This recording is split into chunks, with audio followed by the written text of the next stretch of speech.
Welcome everyone to the first webinar in a series of webinars dedicated to the future of work, brought to you by ServiceRocket. My name is Sam Miller and I'm the co-host of this webinar. In the future of work, where hybrid and remote work environments are the norm, there is no more important time than now for organizations to pay attention to employee engagement and to address it proactively.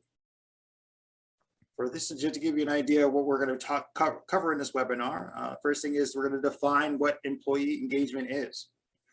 Then we're going to talk about the cost causes of low employee engagement, and then explore six key drivers of high employee engagement, and finally discuss how to design our workplace for meta environment and take advantage of the 6 key drivers of employee engagement. Slide for you go. ServiceRocket is a leading tech-enabled services company that accelerates the growth of software companies and their customers. By maximizing software adoption and return on investment, ServiceRocket provides an ecosystem of capabilities that span software implementation, adoption, retention, and expansion. A trusted partner for Atlassian, Facebook, digital AI, and companies around the world, ServiceRocket is headquartered in Palo Alto, California. Our diverse workforce of Rocketeers in Australia, Canada, Chile, India, Malaysia, the UK, and the US consistently think team and delight the customers. Workplace is the modern enterprise collaborative communication platform built to change the way people communicate at work and foster community. With over 2.4 billion people using Facebook every month, the transition to Workplace is simple because of the familiar user experience, interface, and features. Workplace has grown to over 7 million globally dispersed paid users since its launch in 2016. And as a company, we adopted Workplace internally 5 years ago, and it has become essential to our hybrid work environment ever since.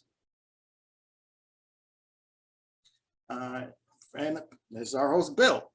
He's the Executive Director and Global Head of Future of Work and Customer Education Practices here at ServiceRocket. On top of that huge job, Bill also hosts the Helping Sales Radio and is an author of The Art of Agile Marketing, a practical roadmap for implementing Kanban and Scrum in Jira and Confluence. He's been instrumental in the adoption of Workplace for Meta at ServiceRocket, with his experience helping companies adopt disruptive software through learning, change management, and communications. And without further ado, here's our host, Bill Cushard, everybody. Hey, Sam, thank you. This is great. I'm looking forward to this. Let's get off this slide. Nobody wants to see that for too long. I'm looking forward to this discussion because employee engagement is obviously very critical to us and the success of our companies. And at the same time, I don't think it's easily or defined well. So I want to start with defining it, because if we all agree we should be trying to improve employee engagement, and more importantly, keeping it high with as many people who work for our companies as possible, we should know what it is so that we can take steps to address it. And then when we do, we can understand what would improve when we do that. So the first thing let's talk about is the definition of employee engagement. Now, before I get started with that, if you have questions and when you have questions, feel free to type those into the chat and we will address those in context. We'll try not to wait till the very end to take questions. If your question is relevant to what we're talking about, we'll pause and address it in the moment. I think that's more useful and it'll make it a lot more conversational as well. So please get your chat window ready to go. Okay, so that's the big question of the day. What is employee engagement? And the problem is everyone has their own definition, if they have a definition, right, Sam? It's like, I didn't have to search far to find 3 definitions of employee engagement. And I could have spent more than 30 seconds and found a dozen more. And that's kind of, I think, part of the problem, that we don't agree on a definition. And I think the point here is not that one of these is a good or bad definition. I think the point that we want to make is you as an organization should define it for what you think and what's relevant to your company, what employee engagement means. And by looking at other definitions, we can get a sense for what parts of the definition we like, and as part of our culture and our values and what we want to be as a company, all of us. So let's just talk about three of these. Definition number one from Sage, and everyone's heard of Sage if you're in the people management business. Sage talks about when employees are going beyond the basics and making a connection at a deeper level. So I look at that as there's some pretty good points there. If people are going beyond the basics, that means they're doing more than just the job they're told to do, right? And so they're being proactive in many cases, and that's a sign of that they're into the work, let's say. And making a connection at a deeper level might be working with colleagues beyond just the transaction of the work we're helping each other do, like going beyond just responding to the email or just updating the project task or just showing up at the meeting and taking notes. You're also engaging with people, let's say, beyond that. And in some cases, making friends at work. But how do you measure that? I don't know. Maybe we don't have to measure everything, right? That's okay too. Definition number two comes from Gallup, and we've all heard of Gallup even more, and they have some of the seminal research on employee engagement at work. And I think they're the ones that coined that term disengaged and have data that something like close to 20% of people in companies are actively disengaged, not just disengaged, but actively disengaged. And so their definition is credible. And they define it this way: engaged employees are involved in, enthusiastic about, and committed to their work and the workplace. So there's some interesting words here. They're not just involved, they're also enthusiastic and committed, right? So those are some cool words to think about as we define all of us, our own definition of what employee engagement might be. Good point. And then the third one comes from the Chartered Institute of Personnel and Development. This is a people and human resources organization in the UK. They define it as a combination of commitment to the organization and its values and a willingness to help colleagues. I put this one third because for us, this is our favorite one because of the layers in the definition, right? So you're not just committed to the organization, you're also committed to the values of the company. Like whatever the company values that we work for, they suit my personality as an individual. And that goes beyond, I'm not more than committed to just what the company is doing, but also in the values, which is a reflection of how we do it. And then the last part, willingness to help colleagues. So we have a mantra at ServiceRocket called helping sells. And the idea is if we help and are helpful with customers and quote, with each other, we'll probably have better customers and or better relationships with our colleagues. And so our culture is based around being helpful. And you will hear a lot from new hires who say, gosh, people are so helpful here. I can just post a message in Workplace and people respond and they help me. There's this, wow, people are really helpful here. And so this definition resonates with us. So, it's almost like we're choosing this definition for us.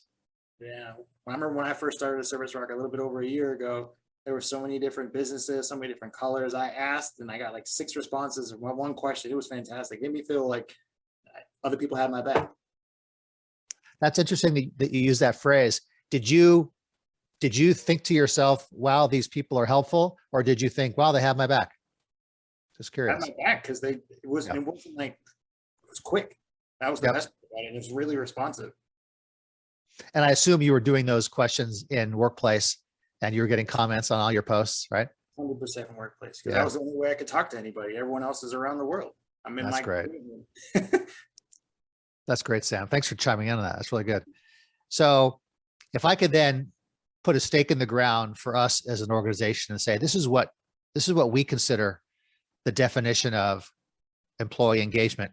I will, however, make one change because we like this definition the most because of the layers, because of the 2 levels of commitment to the organization and to the values, which we take seriously, but also that willingness to help matters. But this definition stops 1 word too short because there's a willingness to help your colleagues, which is vital, but there's also a willingness to help customers. And so you've been in stores where the employee helping you was just projecting an attitude of, I don't want to be here. And you said to yourself, man, this person really hates their job. Definitely. Right? We've all said that to ourselves. And we can all relate to that, being an employee and being a customer, both. And if you have employees who are also willing to help customers, you know they are engaged in what they're doing, because it's very easy to work in a store or out on the factory floor or in a call center. And it's easy to say, oh, that's someone else will take care of that. I'll stay back here and, continue to fold the shirts. I can see a customer's up in the front of the store walking around. It feels like they're looking for help, but now I'll keep my head down and finish setting up this display, right? And you might say that is not an engaged employee because they didn't stop what they were doing and go help the customer. So that's just one example of what that might mean. But the willingness to help colleagues and customers is where we would alter this CIPD definition, and maybe we'll call this the ServiceRocket definition of employee engagement. I like it.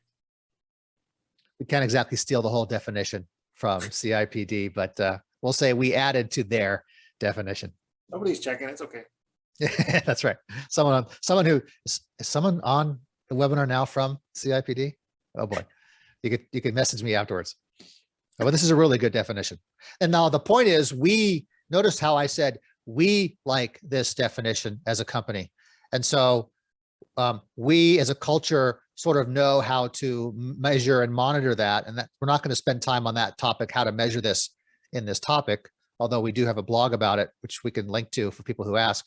But the point here is that we want to understand what employee engagement means to us in whatever way that means to us. So my advice to people listening is, if you have an employee engagement improvement initiative and your chief human resources officer is saying, we have to do this, I would spend a sufficient amount of time to define it for your company and to get everyone to agree to it. So we're all speaking the same language. That is important, because now you can all row in the same direction. It makes life easier to decide how we can improve employee engagement, what initiatives we should start, how we should use the tools like Workplace for Meta to accomplish that, how we should engage our leadership teams, all of those things, some of which we're going to talk about now.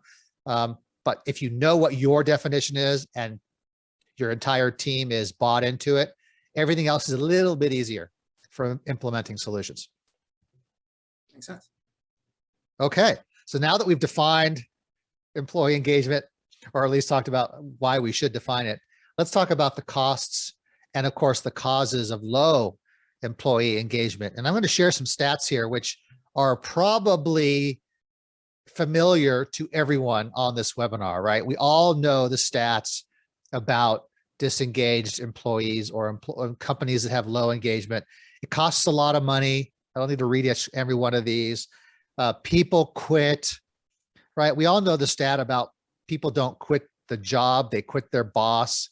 They quit their supervisor. We know that stat. I don't have that on this slide, but that's a sign of, I'm not engaged in this place because of my relationship or lack thereof with my direct supervisor, as one of the many reasons. And also the stats on the right here talk about how much it costs when people leave. It's very expensive when people leave. Now, the difference between the stat on the left, the 350 billion, and the stats on the right, the stat on the left includes the opportunity costs of the work that productive people do when they're either unengaged and or have left, and a replacement comes in and has to get up to speed.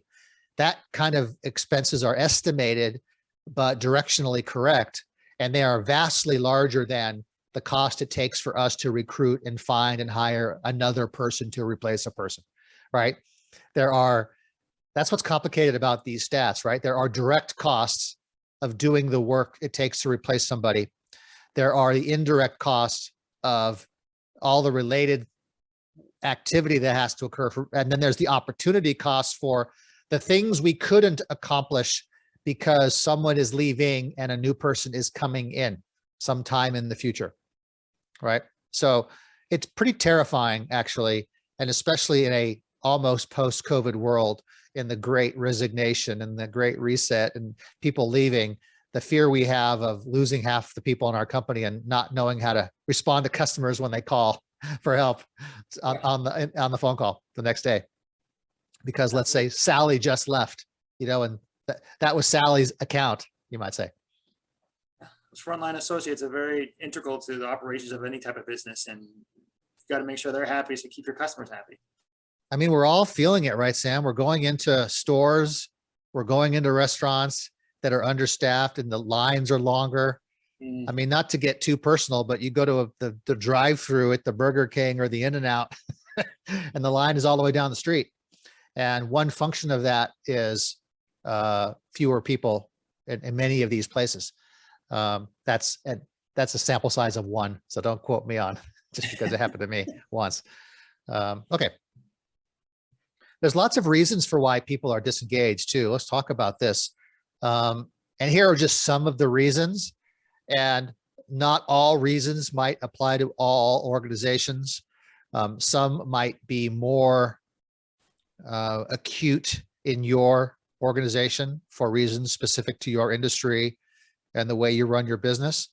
But for us to understand some of these reasons, and by the way, if you go to that source, the 15.5 blog, they have a really good infographic on some of these stats. There's a lot more detail about why these are reasons. So I encourage people, which is why we put the link there, to go to that blog that they have. There's lots of good resources on there. And that's what 15.5, they have HR software, but so they do some really good work on this. But all of these reasons, we should pay attention to them. And at a minimum, we should ask ourselves as a leadership team, what of these reasons do we think matter to us? And what can we do to address it? And to the extent they don't matter to us, maybe we prioritize on the ones that do, right? Too many hours. Let's just talk about that one for a moment. If there is a world in your industry in which people are resigning or people are not signing up to take jobs in your company, it's likely you have people doing more than one job, right? And whether it's official or otherwise.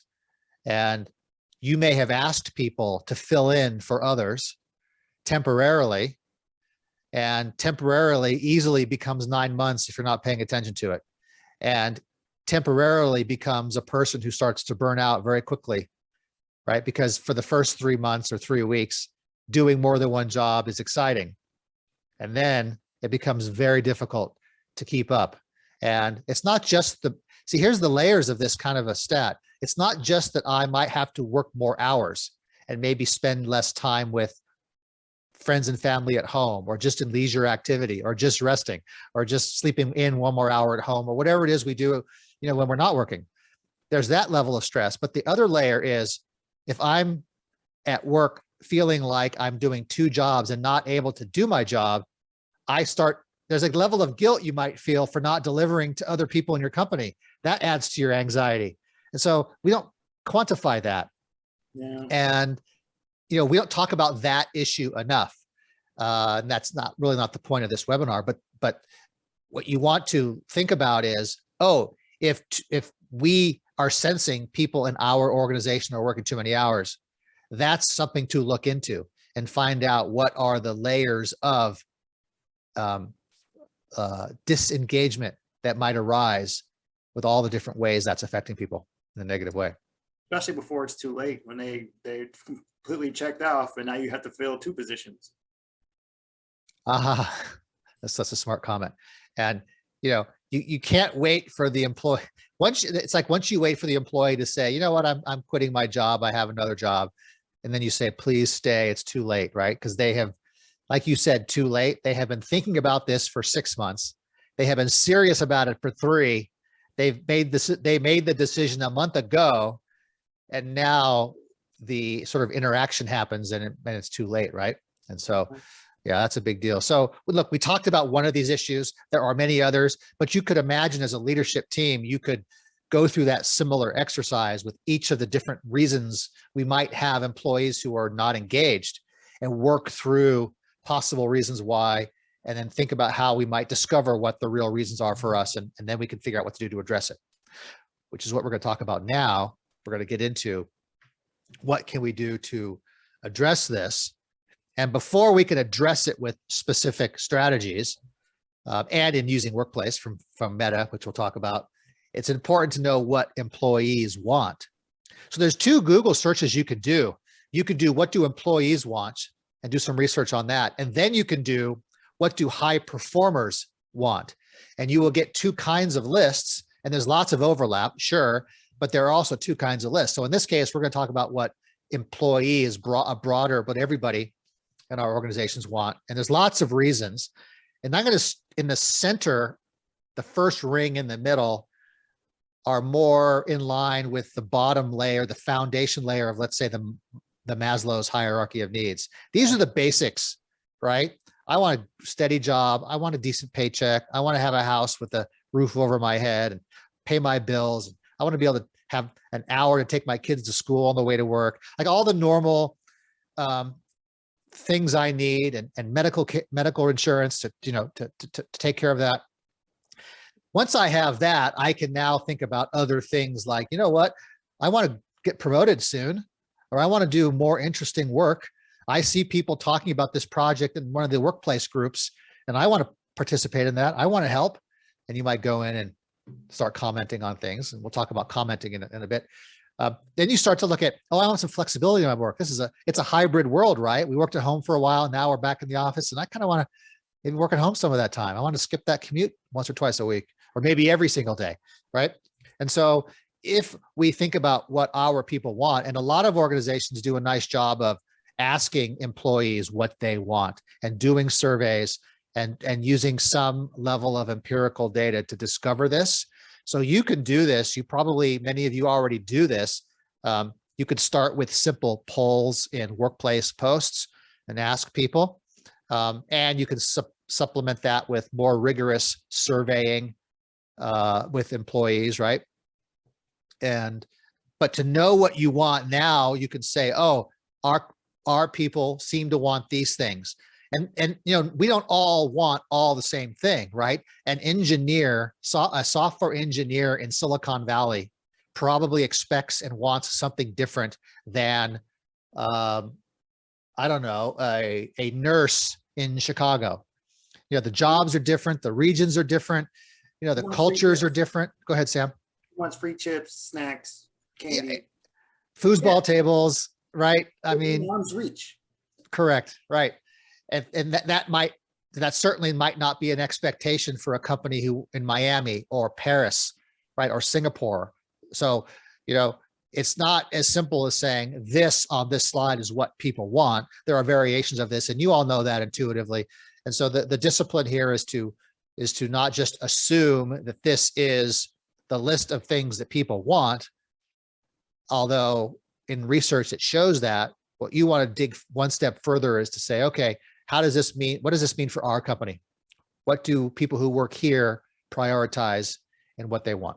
Because if we know that, now we can start to put together some strategies for implementing some initiatives and things to, quote, improve employee engagement, because we can target our initiatives at the things that are causing our people to feel low engagement, to target the things that they want so that they will feel more engaged, and we can go from there. That was a good transition. It's pretty good. Proud of you. Oh, thanks, Sam. That's great. All right. So let's get into this, because Sam, I'm going to bring you into this discussion because this is where we're going to spend most of our time for the rest of our time together. And that is, okay, now what can we do? Okay. There is a really good research from Quantum Workplace on what drives high employee engagement. And you can find this link you can search for this on Google. You could Google quantum. It's hard to put URLs in some of these slides, but you can't really paste off the slides. But if you were to Google Quantum Workplace 6 drivers of employee engagement, this will come up. And and by the way, Quantum workplace is the organization that created the best places to work phenomenon. So many of you work in organizations and you're trying to get on the best places to work in your country or in your state or in your town, and because they have many layers of the great places to work. And so many of you probably work in companies that are on those lists. And so they have credible research about employee engagement, because if there's an organization that makes a list of best places to work, high employee engagement is certainly a part of the reason why, among the many other reasons you might say. So they have a list of 6 reasons, and rather than reading each one, what I wanted to do was put these into 2 categories, and these category names were sort of our concoction, right? But the individual items below that come from Quantum Workplace directly. And what I'm saying on the left is, we believe that these 3 items tell a tale of the necessity for people to feel engaged. They need to believe that the leadership team is going to be successful and is otherwise going to drive the company to a successful place in the future. Like, we know what we're doing, we have a plan, and our soda company is going to make a really good soda. We're going to sell a lot of those sodas, and it's going to be great. And we're going to have a brand we're proud of, and a place, we're going to expand all over the world, selling our drinks everywhere. Like, success. If people don't believe the leadership team is capable of driving the organization to success, it's like you're a little bit less engaged in it. Like, why would you commit yourself all the way to a place where, I'm not so sure this leadership team can do it, right? And so just look at the last 2. Trust that the leaders are setting the right course. Like, do they have the right vision or mission statement, right, that I believe in, right? And in other words, if it's 2010 and your mission statement is, we're going to make the best paper magazines and newspapers, when the internet is really catching on, you probably think, I don't know if newspapers are going to make it. It's probably all going to go online. The mission statement better be online media, whatever, just as an example, right? I mean, you want to be in the train business when the airplane's coming out, kind of thing, or in the horse business when the car is invented. It's like that kind of thing. Do I believe in the future course? And then the first one is interesting, which we're going to talk about in the workplace examples, Sam, is like, or do we believe leaders are actually committed to making this a great place to work? So in addition to, I want to make the company successful and believe the leadership can do that, but are they committed to making this really a good place to work so that I can come and enjoy it and help further the mission? Okay, so we'll talk about examples of how we can do that in a minute on that category. On the right is a second layer and a second category of these drivers, and that is my belief as an employee that the leadership team cares about me personally. They care about me. Now, maybe I work at a company with 300,000 employees and I've never met the CEO, and the CEO is in another country, in another hemisphere, and I'm never going to meet them. But you still think to yourself, do the people here, does the leadership in general care about me? And I'm okay that the CEO doesn't know my name and buys me a coffee 3 times a day because of where I live and where she lives. But there are ways in a workplace world where that CEO can show many more people that she cares about, that little old dude sitting in the store in some island beach retail store for the company, or whatever that is, like as far away from headquarters as possible, you might say. Timbuktu. Oh, that's actually a real place. Never mind. It is a real place, right? Exactly. Awesome. Okay. So Sam, let's go through some examples, because what we want to do is talk about, look, there's a lot of things to uncover in the topic of how do we improve employee engagement. And so what we're going to do now is share some examples of how you might use Workplace from Facebook to address these drivers, right? Yeah, I was actually about to ask, like, how would you do that as a leader? Because other than having face-to-face time with everybody, that's kind of not scalable. Yeah, and guess what, Sam, right? We're in a world of either working remotely or working in a hybrid world where we're in and out of the office. We're coming back to the office. Some of us come back to the office and the rest of our team is in offices, but they're in other countries. So how is that? That isn't that much different than working from home, you might say. So it's not so much an issue of in or out of the office all the time. I might still be away or in other locations from people. And so how do I do that to address your question? So let's talk about some of those. And the great thing about Workplace is, and we've been using Workplace for more than 5 years now, really almost since it first came out. And the video function is a huge part of this. So think about, let me go back up one slide. Think about the left side of this chart, okay? I, as an individual, need to believe the leadership is on the right track and can make things happen and care about, making this a great place to work, right? So think about that when I say leadership teams, especially if you're in a company where you're not all in the same office, leadership teams in Workplace could be on video in front of everyone in the company, no matter where they are in the world on Workplace, anytime they want. That's powerful. With a push of a button, right? So if you're at your desk, you click the go live button on a post, and in a group or in in a targeted group for a group of people or in a group that has all employees in it, and any combination of that, and you can be talking live to everybody in your company. And and if you're away, if you're in your car driving home, you could don't do this in your car, but if you're in your driveway after you get home and you're the chief marketing officer and you had a thought, you could press go live on your phone in the work chat app or in the Workplace app on your phone and go live and say, I just thought of something. We have that goal to improve our marketing thing and it's going really well. I wonder if we could try to improve this. And now the whole company can see it. And if they're not online, they can watch it the next morning when they wake up and can look at it. And now what you're doing is putting your face and your voice and a personal connection in front of people. But the other layer of this is to share updates regularly. Because if you want people to believe that you're on the right track, there are things you need to do. I won't read what's on the slide. You could read it, but you post videos or images, or like you might take a dashboard screenshot out of one of your software that showed the results or the progress on some quality issue and the chart that's going up. And you say, hey team, great job. Look at the chart. We set a goal to get to 10. We've gone from 5 to 6 already. That's pretty good. We're on the right track. And you can share that a lot, right?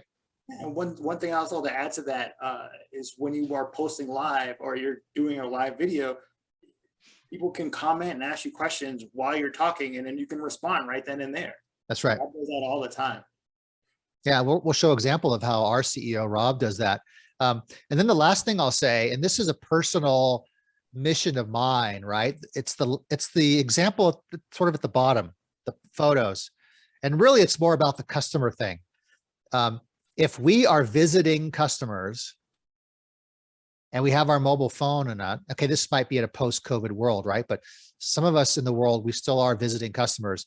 What if we pulled out our phone and said to the customer, could I do a little short video with you right now so we can say hi to the team back in the office and you can tell us how you're doing? And the customer says, sure. And maybe they say no, and then you don't do it. If they say yes, for you as a chief operations officer, or maybe you're the VP of sales, or you're the customer support manager and you're helping a customer in person, a quick video in the office or in the customer's office, whatever, right? Maybe your customers are car dealers and you go down to the car dealer to talk to your customer and you talk to the general manager and you say, hey, Sally, the people back at the office would love to hear what you just said to me. And you ask her and she says, oh, hey, Chip, thanks for coming here.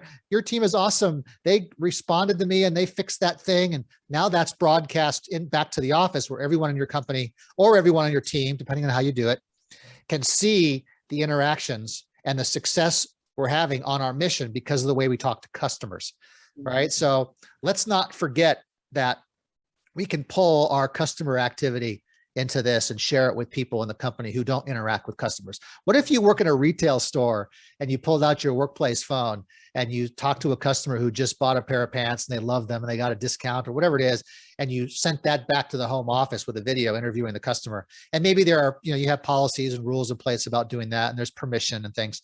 But imagine the power that could have with people who are back in the office.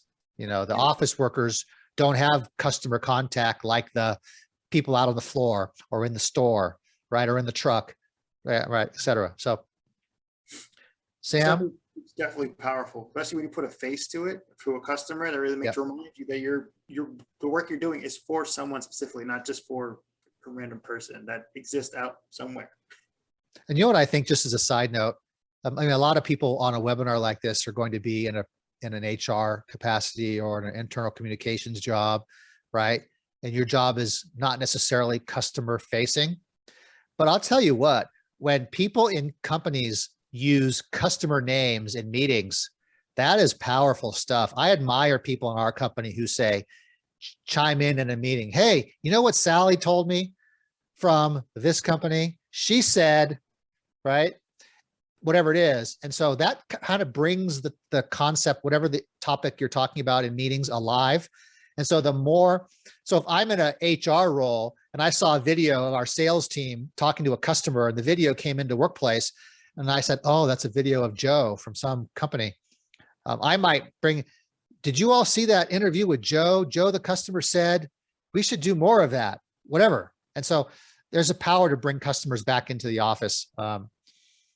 And you might have people who are in non-customer facing jobs feel better about our progress because of all these customer activities, right? Because customers pay the bills, right? Definitely. Sam, do you want to share just a couple of examples of how we could do this in Facebook? Yeah, so this is a CEO update. Rob is our CEO, Rob Castaneda. This is one of his posts.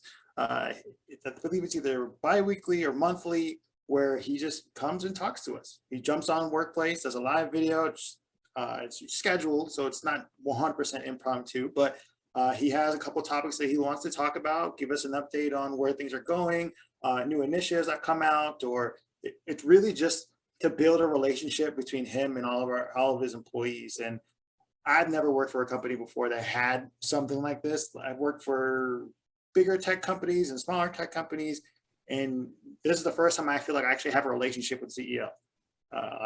He messages me, he sends me stuff because he just thinks it's funny. It's kind of cool, but it's kind of weird at the same time. And I've never met him.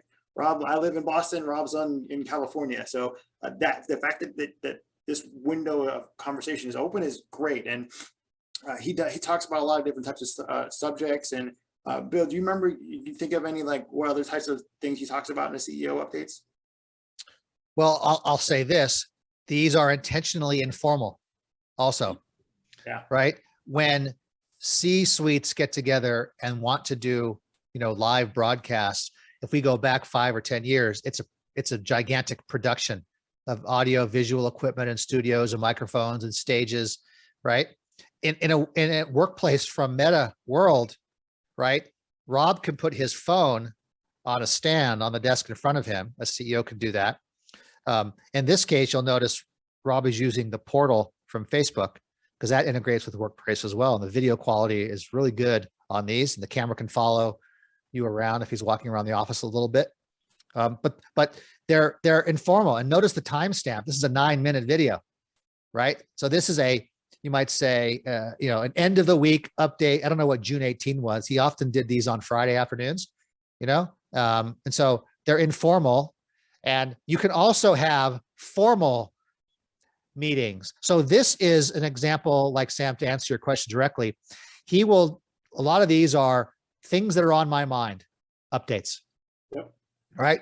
And he will mention, he'll say 2 days ago on a Wednesday, I noticed a conversation in Workplace. A team was talking about this issue and helping a customer and trying to improve some process. And he'll comment on that discussion, and he'll weigh in, or he'll just acknowledge that it's happening and people are working on things. And sometimes what he'll try to do is, yeah, and that initiative we're doing on this, I like what that team is doing because they're doing the work it takes to further the bigger goal for the company. So what he tries to do is make connections to things. And what he's sharing with you is, I'm paying attention. This is what I'm thinking about. And I want to share that with you so you know what I'm thinking. So when we do things and make decisions and come up with ideas, you know why. That's kind of the idea of these. And so this is the informal version of that, Sam. And then the formal version would be, once a month, we do a company, an all hands meeting with presentation slides, and, different team members put in their slides, updates, and we do, kudos and, the financial updates for the company. We do all these things in a formal way, but then there's also these informal video communications. Yeah, it was a Friday. I just looked at the date, and Okay. What was about it is he talks about personal stuff, like him and his marathon training, and his Yeah. a quarterback in the high school football team, and they're going to the playoffs now. And we're all rooting for him and cheering him on Twitter. Like, we actually care, because he opens that window for us to get to know him as a person. Yeah, that's right. Great. So that goes back to the my belief in the leadership's ability to, and if if there's a personal connection, that can only improve that. Like, here's another example, Sam. There's the events feature in Workplace, right? So these videos can be scheduled ahead of time. Yeah. So like, if you were going to have an interview with a customer, or there's a presentation going on, you can schedule it through Workplace, when people can tell you if they're interested or not. So you can keep track of who's coming and who's not, how many people are going to show up. You can track engagement by the comments and the likes. And then when an event actually happens, it all runs through Workplace. So you don't have to worry about setting up multiple tools. It's all built into the tool. Yeah, this is really good. Yeah, the events feature is pretty good. Now, you might not want to use the event feature for the informal videos, but you might want to use them for bigger meetings, pre-scheduled meetings in your cadence, the quarterly update meeting. A lot of companies who are even publicly traded companies, they do their quarterly reporting to Wall Street or wherever you are in your countries, reporting your financial statements. A lot of companies then do an employee meeting after those to go further into the details. And those things can be scheduled ahead of time. Definitely. So let's talk about our next layer. And if we were to go back, the next layer of the 6 drivers, the next 3 things have to do with my belief that the leadership team cares about me as an individual. Okay, at a high level, that's what that is. And to me, if you're the CEO in Paris and you have people all over the world, how are you? And it's not just for CEO. It's like, this is talk about leadership teams, and this could trickle down to any leader, even individual contributors who are leaders, right? But you can't get to all these people. But in a workplace from Meta world, in my opinion, the best thing a leader can do, comment. I can't say that enough. I like to think of this as my 20-cent strategy, because it's one thing to say to a leadership team, you should comment a lot. It's another thing to give some guidance on how to do that. So think of it this way.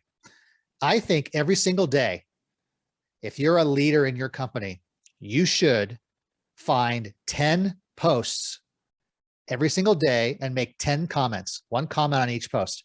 And I would call that I would suggest you do a meaningful comment, not just great job, right? Not just congrats, as if you can't even bother to spell out the entire word congratulations, right? You say congrats, because that extra second is going to ruin your whole day. But you actually read the post, and you maybe read some of the other comments if you aren't the first one there, and make a comment.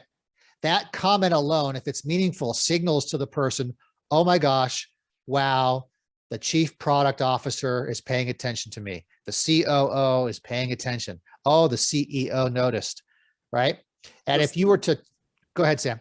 You feel seen, especially in seen. huge companies like that. You feel seen, which is a huge thing that I'm a millennial, my generation, we feel like that doesn't happen with us.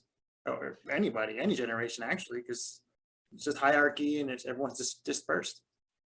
And if I were to flip your word, like you feel seen, and if I'm a CEO and I want people to feel included, which is my word for you saying you want to feel seen, right? Let's say, the best way that, I mean, I don't know, there's lots of ways, but to me, the best way you can exhibit that you care, that people feel included, is to see the post and say, I use Sally a lot, this word. Hey, and it mentions Sally's name in your comment. Hey, Sally, I like what you did here.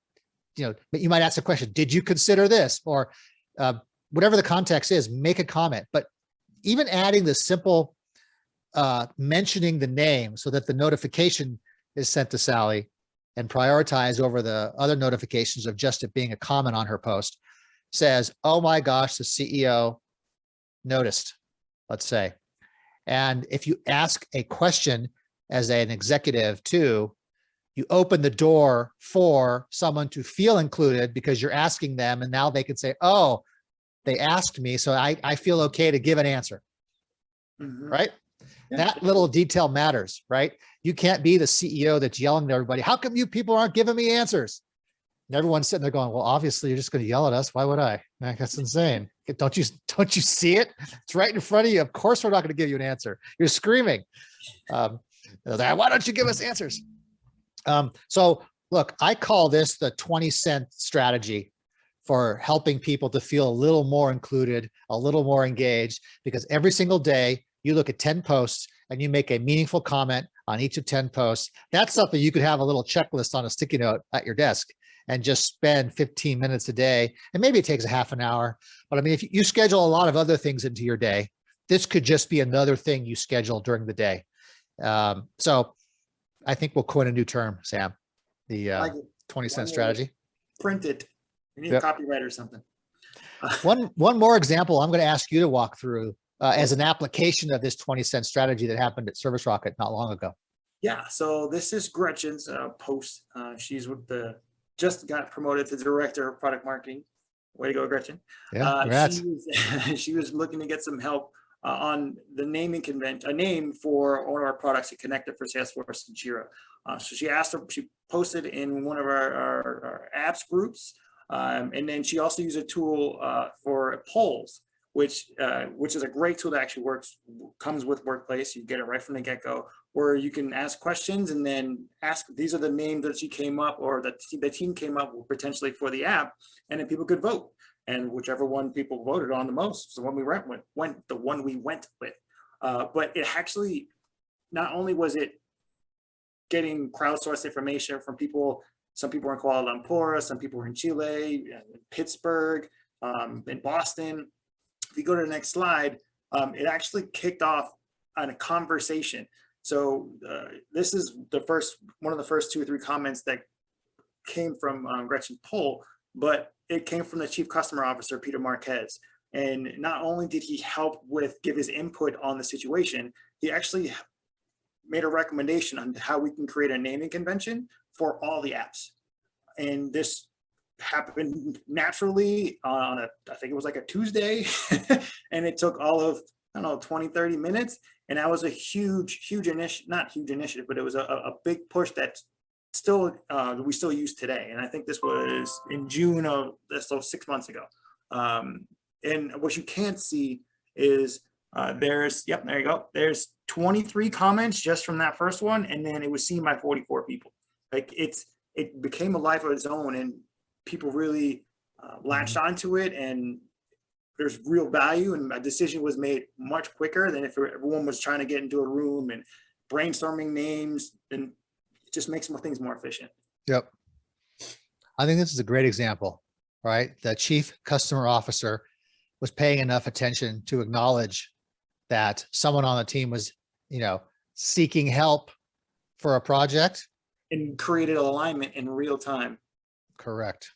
And I would also add that, the Chief Customer Officer didn't answer the question directly. This is what the name should be, but rather offered a framework in which you can come up with a name yourself. And for every other app forever, meaning there's a scalable system for doing it. And then the creativity can happen within that, right? Leaders ask all the time, how do I enable my team like that? Give them a framework, give them a nudge in the direction, and let them run with it. And so what I like about this example also is just he is for all to see showing up in the comments, right? And letting people just like really just what's the word? Sparking the conversation, Mhm. right? So then Yeah, people, his comment was the third one, and after that, there was 20 more. yeah, right. Right. I love this example. Okay. Well, that just about wraps it up. But you know what, Sam, just to wrap this up, I want to go back up here. It's a little bit crude, but I want to go back to this slide because we should have made this slide next, right? This is like let's go back and sort of recap and reinforce what we talked about. You know, fundamentally, yes, we showed some examples of how to do some things in workplace, right? Some of the benefits of workplace, it's connecting people that are all over the place and they can all come to this one place and interact with each other, right? And feel like I'm part of this. Wow, I can see the CEO messages and I could even comment on that and they can see mine. Oh my gosh. Okay, there's all of that, but that helps people feel engaged, right? But there's the fundamentals of how can we help people in our companies feel engaged, right? And so this list on this slide is that. And there's really only two things you need to do.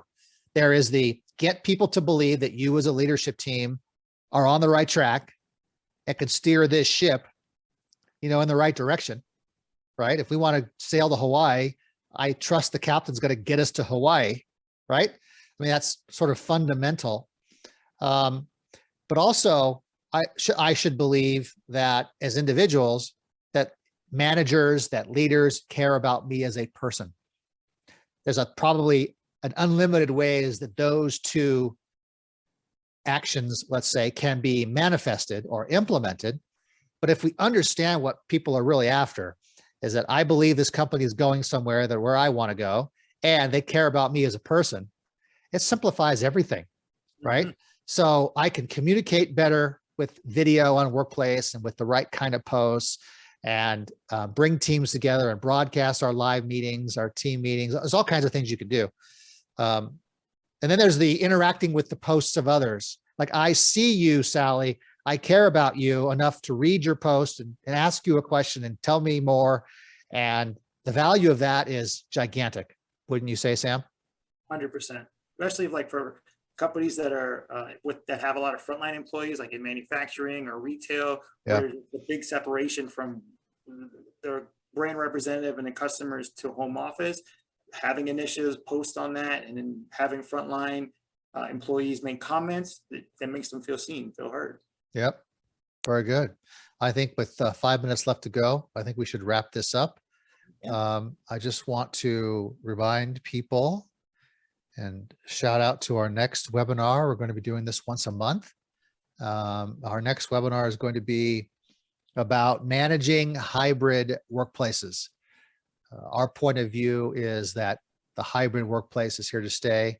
There's lots of talk in the world. It's in the news. All these companies are making decisions about whether to come back to the return to office has become a phrase. It's a movement. When should that be? People are changing their minds. Companies are delaying it again and again and again, and they're coming back. So, and depending on where you live, you're more in the office than other places to live. And so in all of this, though, there is probably going to be some version that work life is going to be more hybrid than it was, let's say, 2 years ago. So we're going to talk through how we might do that. And in particular, how Workplace from Meta can be the infrastructure for enabling you to do that. Life becomes easier when you have people all over the place, when you have Workplace, because there are other chat solutions that are just that, only chat, which only goes so far, that don't have all the functionality or the ability to bring people together like Workplace can in your company. And we'll talk about that in our next webinar. So Sam, anything else before we go? This has been fantastic. It was a great conversation with you, Bill. I do want to open it up for some questions before we go. Just in case we have 2 or 3 minutes. Does anybody have any questions they want to throw out? Or they could be questions for Sam. Sam, are there any questions in the chat? Did you see any? Not that Putting you on the spot? Not that I can see. But no, and tell you what, why don't we we'll table the questions for this time, and then we'll come back next. That's very good. One. We'll have more people showing up. We'll ask more questions. It'll be great All right, Sam, thanks for doing this with me. I enjoyed it. having me. This is fun.